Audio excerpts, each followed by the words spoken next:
The 12-volt cordless palm router from Bosch, a well-designed piece of kit or a bizarre-looking waste of money? Let's find out.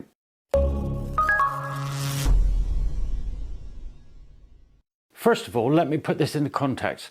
If you're currently looking for a multi-purpose router, a router that's capable of both edge profiling work and trenching work, rebate work, mortise work, then this is not the router for you. This router is a dedicated edge profiling router. The image that's on screen comes directly from Bosch's website, and you can clearly see they state edge profiling router. So with that out of the way, we can look at the tool itself.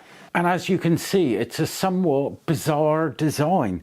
It's all offset and unbalanced and, well, quite bizarre looking. I think that's the most appropriate word. But when you come to use it, you'll realise that it's by design, it's on purpose, and it's really quite a clever design. If I take one of the other routers that I referred to earlier, and I attempt to balance it on the edge of a workpiece, I can't. It won't, because the weight is centered over the bit in the middle of the column. Therefore, the center of gravity is off the edge and it will tip it. With this bizarre looking piece of equipment, the center of gravity is firmly on the workpiece, which means with the bit in, it will sit quite happily on the edge of the workpiece without any help whatsoever. You may well think it's a minor benefit, but it's a benefit. So let's look a little closer at the tool. There are very few knobs, switches and buttons on the tool itself. There's a locking release lever here. There's an on-off button here. There's a quick height adjustment button here. And there's a height adjustment locking knob at the back, and that's pretty much it. These little indents that you can see here and here are where the base plate locks into, so there is no provision for a parallel fence guide or for any accessories that I can see whatsoever. So there's clearly no allowance made for modifications in the future unless that base plate comes off first and foremost. You may have noticed that I didn't mention a speed adjustment button, dial or wheel, and there isn't one. This is a fixed speed router and it spins at 13,000 RPM. That's it, you're not changing it. So let's look at fitting her out a bit. And once again, I think Bosch have come up trumps. Instead of requiring us to keep a button down, as on some makes, or using two spanners, as on some makes, Bosch have come up with this idea of a spindle locking lever. And it's really very simple. If you look there, there's a locking bar that you're pulling out so it engages with the shaft and locks it in place. And that simply means I can have one hand on the machine fully, on the tool fully, and the other on the spanner. I haven't got to worry about trying to keep two spanners on a locking nut or keep a button pressed in. I think that's a really good design feature. Of course, there is the possibility of forgetting to press that in. I don't know whether there's a safety switch inside that engages with that will render the on-off switch inoperable. And I'm not inclined to test it because I bought this with my own money. And if there isn't such a thing in there and it burns out the motor, then I'm seriously out of pocket. So with my bit locked in place now, without any fiddling or faffing around, I'm now on to setting the height of the unit. And as I mentioned, there's a quick height adjustment button there. So if I push that in, I can push the router down to approximately the depth I desire. which is about there.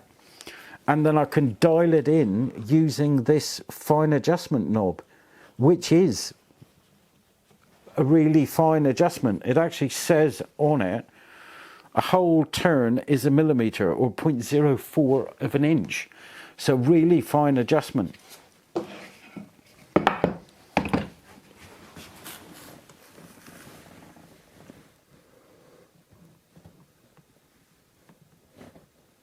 And I think that's about where I want it for this 3.2mm bit. And then I lock it off at the back to ensure it's not going to move while I'm operating it. And again, really, really simple and straightforward. I'm impressed on all fronts so far. You can pick this up as part of a package or as a bare unit. If you go for the package version, then in the package you get obviously the router itself, 2 3-ampere batteries and a battery charger. I elected to go for the bare unit because I purchased another tool at the same time that came with 2 2-ampere batteries and a battery charger, but I also decided to buy a 6-ampere battery after watching an excellent comparison video on this router and another on the Manor Wood channel. I'll put a link to that video below in the description. Excellent video, well worth watching if you're thinking about picking up this router. In order to test this, I'm also going to test it with the 2 different batteries as well. So I've got the 3.2mm round over bit in at the moment.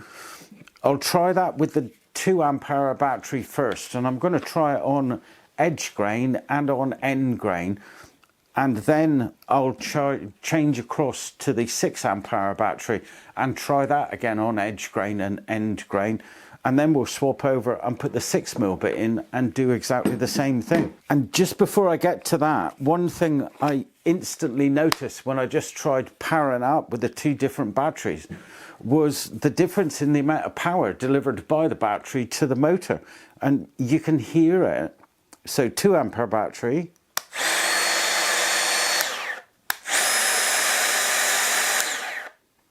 quite a difference. So I'm expecting it to make quite a bit of difference in the tests. So first of all, edge grain with the 2-ampere.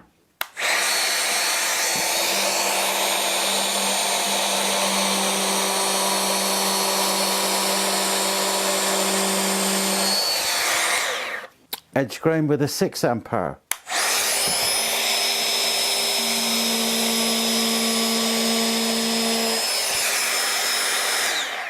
End grain with the 2.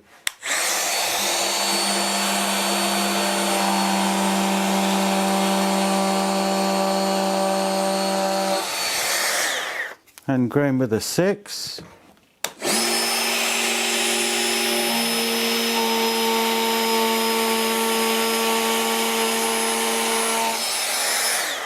It sounds like it's able to cope with more with the 6 in, doesn't it? It doesn't feel as if it's any better powered or any worse powered on the 2. So now let's change to the 6mm 2-ampere battery.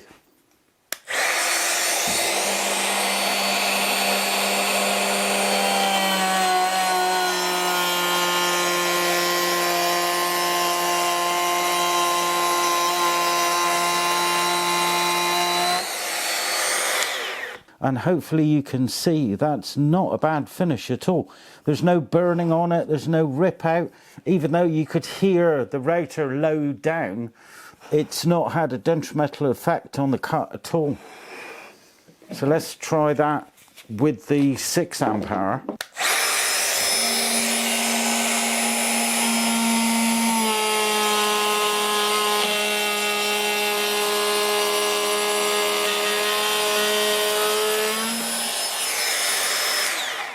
Well, you could hear the difference, couldn't you? The finish, there may be a slight improvement in the finish, but hardly noticeable. Nothing that a brief touch-up with a little bit of sandpaper, which you do anyway, wouldn't take care of. Now let's try it in the end grain. This could be a different story. So again, I'll do the 2-ampere first.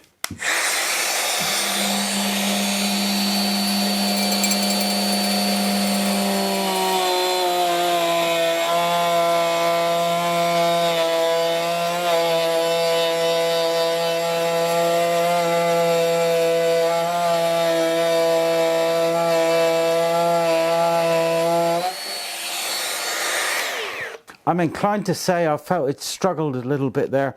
I got a little bit of burn in here in certain places, not a huge amount, and again nothing that a bit of sandpaper wouldn't remove, but I don't think it was overstruck, to be honest. Do you? Now let's try it with the 6 amp hour.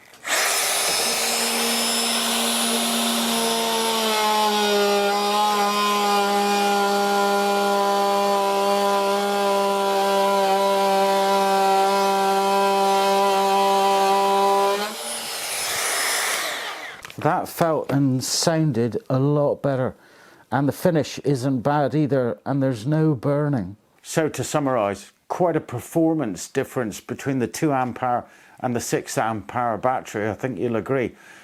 However, bear in mind that if you buy the package, it ships with 2 3 amp hour batteries, not the 2 amp hour battery that I was using, so they're going to perform slightly better than this one. However, I think I'd recommend using it with the 6 amp hour.